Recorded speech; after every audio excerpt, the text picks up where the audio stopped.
இன்னைக்கு நம்ம எத பத்தி பார்க்க போறோம் அப்படின்னா, தமிழ்ல ஃபர்ஸ்ட் யூனிட்ல உள்ள வளர்தமிழ் அப்படிங்கிற ஃபர்ஸ்ட் இயர்ல உள்ள வளர்தமிழ் அப்படிங்கிற லெசன பத்தி தான் பார்த்தோம். போன வீடியோல நம்ம எத பத்தி பார்த்தோம் அப்படின்னா, ம் இது அ இன்பத்தமிழ் அப்படிங்கிறத பத்தி பார்த்தோம். இந்த இந்த வீடியோல நம்ம வளர்தமிழ் அப்படிங்கிறத பத்தி பார்ப்போம். ம் ஃபர்ஸ்ட்டு போவதற்கு முன்னாடி நுழையும் முன், ஆ மூத்த தமிழ் மொழி என்றும் இளமையானது, எளிமையானது, இனிமையானது, வளமையானது. காலத்திற்கு ஏற்ப தன்னை தகுதிப்படுத்திக் கொள்வது. அதாவது நம்ம தமிழ் மொழி அப்படின்னாலே தமிழ் மொழி அப்படின்னாலே இவ்வளோ வருஷமா இருக்கு. ஆனா இன்னும் இளமையா தான் இருக்கு. ரொம்ப புரிஞ்சுக்கிறதுக்கும் ரொம்ப எளிமையா இருக்குது. ஏன்னா தமிழ்ல உள்ள நேமே நம்ம பிரிச்சு பார்த்தாலே ஈஸியா நம்ம வந்து பொருள் அறிஞ்சுக்கலாம். ரொம்ப எளிமையானது. நம்ம தமிழ் தமிழ் அப்படின்னு சொன்னாலே அமிழ் தமிழ் காதுல விழும். அந்த அளவுக்கு சொல்லும் போதே அவ்வளோ ஒரு இனிமையானது. சில வார்த்தைகளும் தமிழ்ல ப்ரொனன்சியேஷன் பண்ணோம் அப்படின்னா ரொம்ப இனிமையா இருக்கும். அதுல அது மட்டும் இல்லாம வளமையானதுன்னு ஏன் சொல்றோம் அப்படின்னா, ரொம்பவே என்ன சொல்ல, அதுல இல்லாத வளமே இல்ல. கருத்து வளம், சொல் வளம் எல்லாமே நம்ம தமிழ் மொழியில இருக்கு. காலத்துக்கு ஏத்த மாரி தன்னை தகுதிப்படுத்திக்கிட்டே கொண்டுகிட்டு இருக்கு. எவ்ளோ டெக்னாலஜி இம்ப்ரூவ் ஆயிருக்கு. ஆனா இன்னுமே தமிழ்ல சொல் வளம் அதிகமாயிக்கிட்டு தானே இருக்கு. அதுக்கு ஏத்த மாரி தன்னை மாத்திக்கிடுதுல. அதான் இங்க சொல்றாங்க. நம்ம வாழ்க்கைய இந்த மாரி செழிக்க செய்த இந்த தமிழ் மொழி உலக செம்மொழில ஒன்றா இருக்கிறது தான் நம்மளோட தமிழ் மொழி. அத பத்தின சிறப்ப பத்தியும் தான் இந்த லெசன்ல நம்ம பார்க்க போறோம். மனித இன பரிமாண வளர்ச்சியின் சிறப்புகளில் ஒன்று மொழி. மனிதனை பிற உயிரினங்களிடமிருந்து வேறுபடுத்தி மேம்படுத்தியும் காட்டுவது மொழி. அதாவது மனித இன பரிமாணம்னா ஃபர்ஸ்ட் குரங்கா இருந்த மனுஷனையும் மிருகத்தையும் வேறுபடுத்தி காட்டுறது என்னதுதான் மொழிதான். மனித பிற உயிரினங்களிடமிருந்து வேறுபடுத்தி காட்டுவது என்னதான் மொழிதான். நம்ம சிந்திக்கிறதுக்கும் நம்ம சிந்திச்சதை வெளிப்படுத்தவும் அடுத்தவங்க சிந்தித்ததை நம்ம புரிஞ்சுக்கவும் இது உதவுவதும் மொழிதான். அதான் சொல்லியிருக்காங்க. நாம் சிந்திக்க மொழி உதவுகிறது. சிந்தித்தை வெளிப்படுத்தவும் உதவுகிறது. பிறர் கருத்தை நாம் அறியவும் உதவும் மொழி. மொழி உலகில் 1000க்கும் மேற்பட்ட மொழிகள் உள்ளன. இவற்றுள் சில மொழிகள் மட்டுமே பேச்சு வடிவம், எழுத்து வடிவம் ஆகிய இரண்டையும் பெற்றுள்ளன. உலகத்துல 1000க்கும் மேற்பட்ட மொழிகள் இருக்கலாம். ஆனா அந்த ரொம்ப ஒரு சில மொழிகள் தான் எழுத்து வடிவமும் இருக்கு, பேச்சு வடிவமும் இருக்கு. இப்போ உலக மொழி பலவற்றுள் இலக்கண இலக்கியம் பெற்று திகழும் மொழிகள் மிக சிலவே. அவற்றுள் செம்மைமிக்க மொழி என ஏற்றுக்கொள்ளப்பட்டவை சில மொழிகளே. தமிழ் மொழி அதற்கு சிறப்புமிக்க செம்மொழியாகும். அதாவது உலக மொழியில பல பல இலக்கணமும் இலக்கியமும் இருக்கிற மொழிகள் இருக்கு. அது வந்து ரொம்ப கம்மிதான். இலக்கண வளம், இலக்கிய வளம் இந்த 2ம் இருக்கிறது ரொம்ப கம்மிதான். அதுல செம்மைமிக்க மொழி அப்படின்னு நம்ம அக்செப்ட் பண்ணிக்கிறது அதுலயும் சிலதான். அதுலயும் தமிழுக்கு அதனால அந்த சிறப்பு வந்து நம்ம தமிழ் மொழிக்கு, செம்மொழிக்கு இருக்கு அப்படின்னு இருக்காங்க. தமிழ் இலக்கியங்கள் இனிமையானவை. தமிழ் இலக்கியங்கள்ங்கிறது எனக்கு ரொம்ப இனிமையானவை. ஓசை இனிமை, சொல் இனிமை, பொருள் இனிமை கொண்டவை. பல மொழிகள் கற்ற கவிஞர் பாரதியார் யாமறிந்த மொழிகளே தமிழ் மொழி போல் இனியது எங்கு காணோம் என்று தமிழ் மொழியை இனிமேல் வியந்து பாடுகிறார். அதாவது தமிழ் மொழியில இலக்கியங்களும் இனிமையானதுதான். ஓசை இனிமை போன அப்பதே சொன்னேன். தமிழ்ல வந்து இந்த ஓசையே அவ்வளோ இனிமையா இருக்கும். சொல்லோட இனிமை, பொருள் எல்லாமே ரொம்ப நல்லா இருக்கும். அதனால தான் பாரதியார் சொல்லியிருக்காரு போல, "யாமறிந்த மொழிகளே தமிழ் மொழி போல் இனிதாவது எங்கு காணோம்" அப்படின்னு.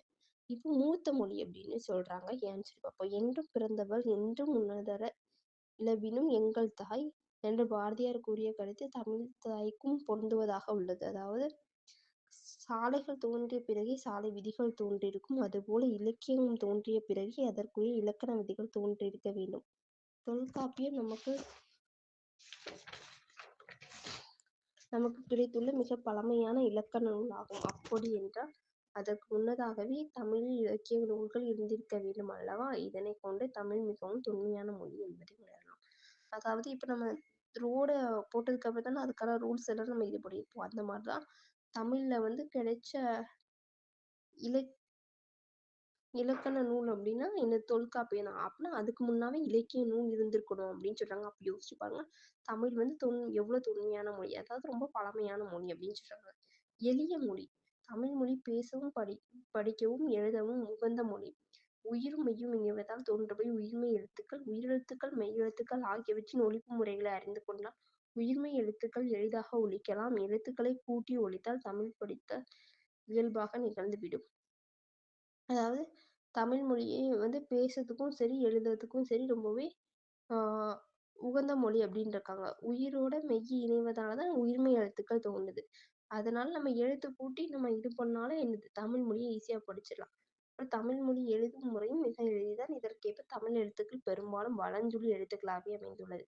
அது தமிழ் மொழிய வந்து எழுதுவது வந்து ரொம்ப ஈஸி தான். இதுக்கு ஏத்த மாரியே அந்த வலஞ்சுழியில தான் இருக்கு அப்படின்னு சொல்லியிருக்காங்க.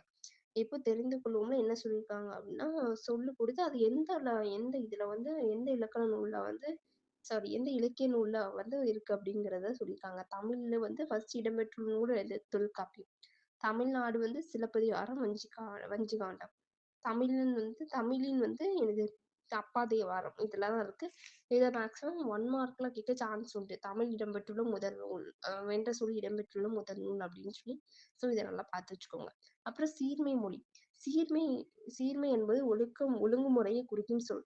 தமிழ் மொழியின் பல வகை சீர்மைகளும் அதன் சொற்சிறப்பும் குறிப்பிடத்தக்கது. உயர்திணை அதாவது சீர்மை அப்படின்னாலே ஒழுங்கா இருக்கிறது. ஒழுங்குமுறையை குறிக்கும் சொல் அப்படின்னு சொல்றாங்க. ஒழுங்குமுறையா இருக்கிறத என்ன சொல்லுவோம்? சீர்மை அப்படின்னு சொல்லுவோம். உயர்திணை, அஃறிணை என இருவகை திணைகளை அறிவோம். உயர்திணையின் எதிர்ச்சொல் தாழ்திணை என அமைய வேண்டும். ஆனால் தாழ்திணை என்று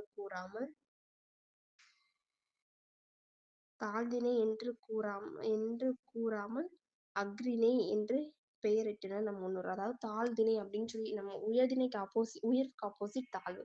ஆனா நம்ம தாழ்திணைன்னு சொல்லாம அஃறிணை சொல்றோம். அதாவது உயர்வு அல்லாத திணை அப்படின்னு நம்ம சொல்றோம். அதே மாதிரி பாகற்காய் கசப்பு சுவை உடையது. அதனை கசப்பு காய் என்று கூறாமல் இனிப்பு அல்லாத காய் பாகற்காய் என வழங்கினார். இவ்வாறு பெயரிடுவதாலும் சீர்மை மிக்கது நம்ம தமிழ் மொழி. அதாவது பாகற்காய், பாகு கூட்டல் கூட்டல் காய், அதாவது பாகு அற்ற காய். பாகுனா இங்க என்ன சொல்றாங்க? இனிப்பு, இனிப்பு இல்லாத காய் அப்படிங்காங்க. யோசிச்சு பாருங்களேன். ஒருத்தன்ட குறை இருக்காத குறைன்னு அப்படி டைரக்டா சொல்லாம எப்படி சொல்றாங்க. ஸோ அந்த மாதிரி தமிழ் படிக்கிற நம்மளும் எப்படி இருக்கோம்னா மத்தவங்கள ஹர்ட் பண்ணாத மாதிரி ரொம்ப எளிமையா அவங்களோட மிஸ்டேக்கு புரிய வைக்கணும். ரொம்ப ரூடா இது பண்ணக்கூடாதுன்னு சொல்றாங்க. எனக்கு இதை பார்க்கும்போது இதான் ஞாபகம் வந்துச்சு. உங்களுக்கு என்ன ஞாபகம் வந்துச்சுங்கிறத கீழே கமெண்ட்ல சொல்லுங்க. அடுத்து வளமை மொழி. தமிழ் வளமிக்க மொழி. தொல்காப்பியம், நன்னூல் உள்ளிட்ட பல இலக்கண நூல்கள் மிகுந்தது தமிழ் மொழி. 8 தொகை, 10 பாட்டு ஆகிய சங்க இலக்கியங்களை கொண்டது. திருக்குறள், நாலடியார் முதலிய அறநூல்கள் பலவும் நிறைந்தது. சிலப்பதிகாரம், மணிமேகலை முதலிய காப்பியங்களும் கொண்டது. இவ்வாறு இலக்கண வளம் நிறைந்தது தமிழ் மொழி. அதாவது தமிழ் மொழிங்கிறது நான் ஃபர்ஸ்ட் சொன்னேன். அதுல சொல் வளமும் இருக்கு, கருத்து வளமும் இருக்கு அப்படின்னு சொல்லி சொன்னேன். அந்த மாதிரி தமிழ் மொழியில வளமிக்கதான். தொல்காப்பியம், நன்னூல் அப்படிங்கிற இலக்கண நூலா இருக்கட்டும், 10 பாட்டு 8 தொகை அப்படிங்கிற இலக்கண நூலா இருக்கும், இலக்கியங்களா இருக்கட்டும், திருக்குறள், நாலடியாருங்கிற அறநூலா இருக்கட்டும், சிலப்பதிகாரம், மணிமேகலை அப்படிங்கிற காப்பியமா இருக்கட்டும், எல்லாமே எனக்கு தமிழ் மொழியில நிறையவே இருக்கு அப்படின்னு இருக்காங்க. இது ரொம்ப முக்கியம். தொல்காப்பியம், நன்னூல் அப்படின்னு சொல்லி மேட்ச் மாதிரி நமக்கு கேட்கறதுக்கு சான்ஸ் உண்டு. அதனால இதை பார்த்து வச்சுக்கோங்க. அப்புறம் தமிழ் மொழி சொல்வளம் மிக்கது. ஒரு பொருளில் பல நிலைகள் வெவ்வேறு பெயர் சூட்டுவது தமிழ் மொழியின் சிறப்பாகும். சான்றாக தோன்றுவது முதல் உதிர்வது வரை உள்ள பூவின் 7 நிலைகளுக்கும் தனித்தனி பெயர்கள் தமிழில் உண்டு. அததான் சொல்லியிருக்காங்க. அது மட்டும் இல்லாம ஒரு எழுத்து ஒரு சொல்லாகி பொருள் தருவதாகவும் உண்டு. ஒரு சொல் பல பொருளை குறித்து வருவதும் உண்டு. சான்றாக மா என்னும் ஓர் சொல் மரம், விலங்கு, பெரிய, திருமகள், அழகு, அறிவு, அளவு, அழைத்தல், துகள், மேன்மை, வயல், வண்டு போன்ற பல பொருள்களை தருகிறது. அதாவது அதாவது தமிழ்ல ஒரு மொழிக்கு பல மீனிங் உள்ள ஒரு சொல்லும் தமிழ் மொழியில மட்டும்தான் இருக்கு. வேற எந்த லாங்குவேஜ்லயுமே இந்த ஒரு சிறப்பு கிடையாது. அது மட்டும் இல்லாம இந்த மா அப்படிங்கிறதுக்கு எவ்வளவு மீன் பாருங்க. மா, விலங்கு, பெரிய, திருமகள், அழகு, அறிவுன்னு சொல்லியிருக்காங்க. அது மட்டும் இல்லாம இதுவும் கொஞ்சம் பார்த்து வச்சுக்கோங்க. ஏன் அப்படின்னா ஃபைண்ட் த ஆட் வேர்ட்ன்னு சொல்லி மா என்று பொருள் தராத சொல்லை எழுதுக, இல்ல மா என்று பொருள் தரும் சொல்லி எழுதுக அப்படின்னு சொல்லி ஃபைண்ட் த ஆட் ஒன் அப்படிங்கிற மாதிரி ஃபார்மட்லயும் கொஸ்டின் கேட்பாங்க. ஸோ பார்த்து வச்சுக்கோங்க. அப்புறம் வளர்மொழி. தமிழுக்கு முத்தமிழ் என்னும் சிறப்பு பெயரும் உண்டு. இயல் தமிழ் எண்ணத்தை வெளிப்படுத்தவும், இசைத்தமிழ் உள்ளத்தை மகிழ்விக்கவும், நாடகத்தமிழ் உணர்வில் கலந்து வாழ்வின் நிலைக்குறைகளை சுட்டி காட்டும். அதாவது தமிழ் மொழிக்கு முத்தமிழ் அப்படின்னு சொல்லி ஒரு சிறப்பு பெயரும் உண்டு. இதுல இயல் தமிழ் அப்படிங்கிறது என்னத்த சொல்றது? இசை தமிழ் அப்படிங்கிறது வந்து உள்ளத்த மகிழ்விக்கிறது. நாடக தமிழ் அப்படின்னா, நம்ம நம்ம லைஃப் நாடகம்னா என்ன? அங்கேயும் நம்மளை மாரி மனுஷங்க இருப்பாங்க. அவங்களோட தாட்ஸ தான் நம்ம பார்ப்போம். அப்ப நம்ம லைஃப்ல உள்ள நிறை குறைகள சொல்றதுல அதான் அப்படி சொல்றாங்க. தமிழ் மொழி காலந்தோறும் பல வகையான இலக்கிய வடிவங்களை புதிதாக உருவாக்கி வருகின்றன.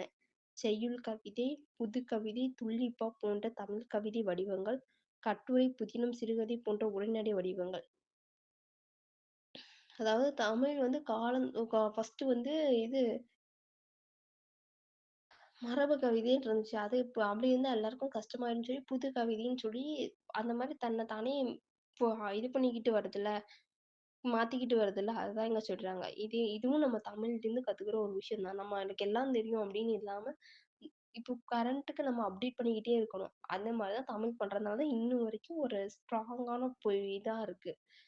அப்புறம் தற்போது அறிவியல் தமிழ், கணினி தமிழ் என்றும் மேலும் மேலும் வளர்ந்து கொண்டே வருகிறது. இவ்வளோலாம் போய் இப்ப என்னது அறிவியல் தமிழ், கணினி தமிழ் அப்படின்னு சொல்லி மேல மேல வளர்ந்துகிட்டு வருதுல்ல, அதான் சொல்றாங்க. இங்க தெரிந்து கொள்வோம்ல தாவர இலை பெயர்கள்னு சொல்லி குடுத்துருக்காங்க. இத பார்த்து வச்சுக்கோங்க. நெக்ஸ்ட் புதுமை மொழி. இன்றைய அறிவியல் தொழில்நுட்ப வளர்ச்சிக்கு ஏற்ப தமிழில் புதிய புதிய கலைச்சொற்கள் உருவாகி வருகின்றன. இணையம், முகநூல், புலனம், குறள்திரள், தேடுபொறி, செயல் தொடுதிரை முதலிய சொற்கள் இதற்கு எடுத்துக்காட்டாக கூறலாம். சமூக ஊடகங்கள், செய்தித்தாள், வானொலி, தொலைக்காட்சி ஆகியவற்றில் பயன்படுத்தக்க மொழியாக விளங்குகிறது தமிழ் மொழி. அதாவது புதுமை மொழி. புதுமை மொழின்னு ஏன் தமிழ் மொழிய சொல்றோம் அப்படின்னா, அது வந்து புதுசு புதுசா அந்த காலத்துக்கு ஏத்த மாரி தன்னை மாத்திக்கிட்டு வருது. அப்புறம் அறிவியல் தொழில்நுட்ப மொழி. உலகில் எழுத்து வடிவம் பெறாத மொழிகள் பல உள்ளன. இந்நிலையில் தமிழில் வரிவடிவ எழுத்துக்கள் அறிவியல் தொழில்நுட்ப நோக்கிலும் பயன்படுத்தத்தக்கவையாக உள்ளன. அதாவது உலகில் இன்னுமே நம்ம ஃபர்ஸ்ட்டே ஸ்டார்ட்டிங்லயே பார்த்தோம். உலகத்திலேயே பாதி மொழிக்கு தான் எழுத்து வடிவம் இருக்கு, பாதி மொழிக்கு தான் சொல் வடிவம் இருக்கு. இந்த 2ம் இருக்கிற மொழி ரொம்ப கம்மியா தான் இருக்கு அப்படின்னு சொல்லி பார்த்தோம். அவ்வளோ மொழிகள் இருந்தாலுமே இப்ப நம்ம என்ன பண்றோம்? அறிவியல் தொழில்நுட்பத்துல நம்ம பயன்படுத்துற மாரி உள்ளதுதான் என்னதான் நம்ம அறிவியல் மொழி தான். மொழியை கணினியில் பயன்படுத்த வேண்டுமென்றால் அது எண்களுக்கு அடிப்படை வடிவமாக வேண்டும். தொல்காப்பியம், நன்னூல் போன்றவை நாம் படிப்பதற்காகவே எழுதப்பட்டவை. ஆயினும் அவை கணினி மொழிக்கும் ஏற்ற நுட்பமான வடிவத்தை பெற்றுள்ளன. தமிழகத்தில் கூட இப்போ இருக்கு. இதுக்கு ஷார்ட்கட் நான் சொல்றேன். கடலை உழுந்து நனைத்து சமைத்து ருசித்து சாப்பிடு என்று அவள் கூறினாள். இது வரைக்கும் ஞாபகம் வச்சுக்கோங்க.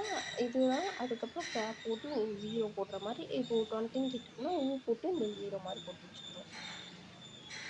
மூத்த மொழியான தமிழ், கணினி, இணையம் போன்றவற்றில் பயன்படுத்த வகையில் புதுமொழியாகவும் திகழ்கிறது. இதற்கு சிறப்புமிக்க மொழியை நாம் இத்தகு சிறப்புமிக்க மொழியை கற்பது நமக்கு பெருமையாகும். தமிழ் மொழியின் வளமைக்கும் வளர்ச்சிக்கும் பங்கேற்க வேண்டியது நமது கடமையாகும். அதாவது இவ்ளோ உண்மையாவே இப்பதான் எனக்கு தோணுது. தமிழ்ல நின்று சொல்லடா தலை நிமிர்ந்து நில்லடான்னு சொல்லுவாங்கல்ல. எனக்கு இப்ப இந்த இத பண்ணப்ப தான் எனக்கும் தோணுது. யோசிச்சு பாருங்க எந்த அளவுக்கு அது தமிழ் மொழி இருக்குன்னு. தனக்கு ஏத்த மாரி மாத்திக்கிடுது.